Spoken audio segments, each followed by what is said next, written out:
Hi, I'm going to give an overview of the general linked list in this video. So before we get into the specific topics, one general advice I have for studying data structures, such as linked lists and trees, which we will do in the near future, is to get lots of scratch papers and pen or pencils and draw lots of pictures as we walk through the code, the implementation.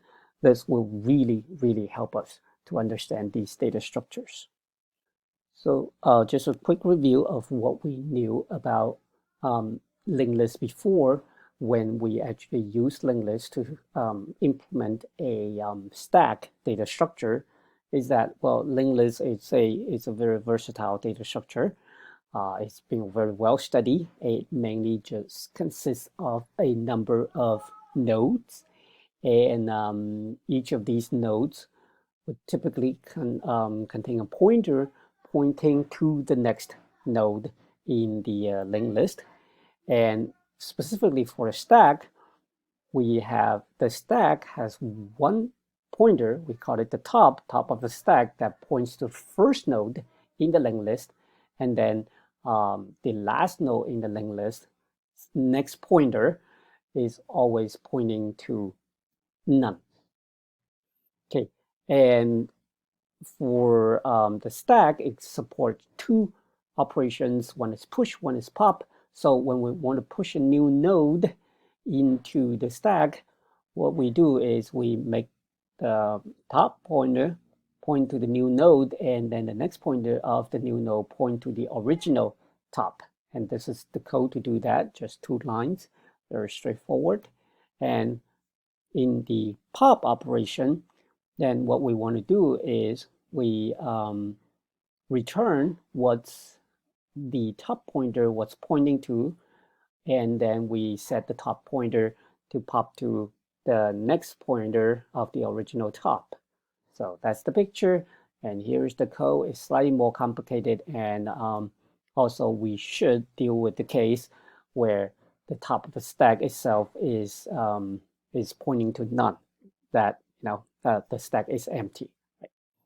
Now, in terms of terminology, stack is actually an example of what's called abstract data type, or ADT. Now, an ADT typically describes what operation that we want to operate on the particular type, but it doesn't necessarily dictate how they should be done. So, for example, a stack, it supports push and pop, and then a few other methods such as is empty, is full, or is full. But that's what a stack have to do, and that's part of the ADT definition for stack. But stack, as we've seen, can be implemented different ways. We've already seen an array-based stack, and then we also saw a linked list-based stack. Now, one distinct, feature of the stack ADT is that at least as far as the client code is concerned, it can only access the top of the stack, right? Only push to the top and pop and get what's on top. It cannot get anything below the top. So, but there are other ADTs that will allow us to either insert, remove, or see things that are anywhere in the ADT, and not necessarily just the one on top. Then if that were the case, then we're no longer talking about a stack.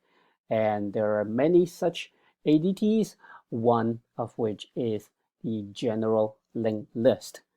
And so the operation that can be performed on a general ADT be things like insert at some arbitrary place in the linked list, remove the particular piece of data anywhere in the linked list, and we can kind of get to any elements in the linked list, and so on and so forth.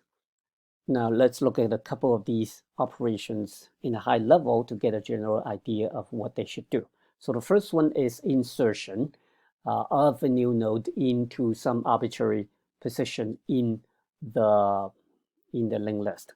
So let's assume we have a point of entry to the linked list that we call it the current, current kind of points to an arbitrary node that's already in the linked list.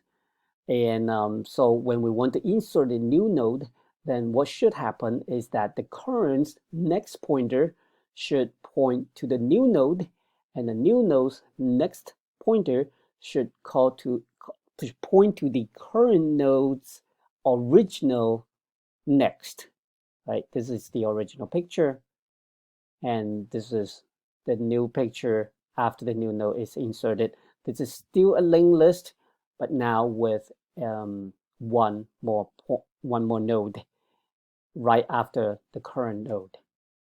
So what about removal? That we want to remove a arbitrary node from the linked list. So let's assume that again we have a current node pointing to one of the nodes in the list, and we want to be able to remove the node after the current node. So what happens after the removal is that the current node's next should point to the current node's original next node, right? So this node, node C here, has been removed from the chain of the linked list.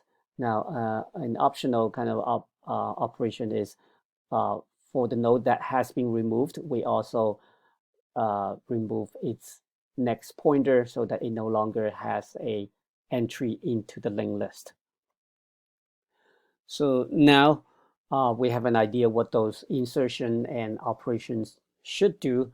I have a question for you that, well, see, both operations, we need the current node, right? And we either insert after the current node or remove after the current node.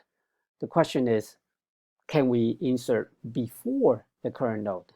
And can we remove after the current node? So pause the video and give that some thought, please. So hopefully you had some time to think about it. And the answer is, well, that's not easy if downright impossible. And that is because in order to say insert a node before node B here, we have to be able to change the next pointer of node A, which is before node B. And if we only have a point of entry current that pointing to node B, then it's not possible, at least in this implementation, to get to the node before node B. Now, there are other implementations of linked list that make this possible. So for example, there are these linked lists called doubly linked list that not only they have a next pointer pointing to the next node, they also have a previous pointer that points to the previous node. So in that case, it's inserting before the current node is a lot easier. So we'll work through the implementation of a general linked list that can store data. So just like what we did previously with the linked list based stack, we'll start with a node class, and that provides the ability to link nodes together, but it doesn't store any data. And then we'll write a linked list class that use the nodes and kind of just manage the structure of a linked list. And then we'll have a data node that inherits from node and adds the ability to store data. And finally, we'll have a data list class that inherits from the linked list class and add the ability to just kind of do insert and removal of data.